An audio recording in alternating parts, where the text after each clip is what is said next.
స్ఫూర్తి, హ్మ్? నీకు జీవితంలో ఇవి లేకుంటే నేను ఉండలేను అనేటివన్నీ ఉన్నాయా అసలు? ఓ, ఎందుకు లేవు? నా జీవితంలో ఇవి లేవు అంటే నేను లేనట్టే. ఏంటి అవి?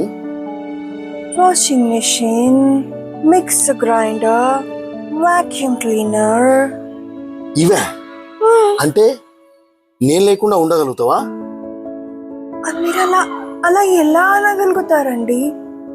మీరు అసలు కంపారిజన్ ఏంటి? మిమ్మల్ని మీరు అలా ఎక్కువ ఎలా చేసుకుంటారు? ఎక్కువ చేసుకోవడమా? వాషింగ్ మిషన్ అయితే 15 minutes లో బట్టలు వాష్ చేసేస్తుంది. మరి మీరు? మిక్సర్ అయితే 1 minute లో చట్నీ చేసేస్తుంది. అదే నువ్వైతే ఇంకా వాక్యూమ్ క్లీనర్ ఇల్లు మొత్తం క్లీన్ చేసి నీట్గా పెడుతుంది. మరి నువ్వు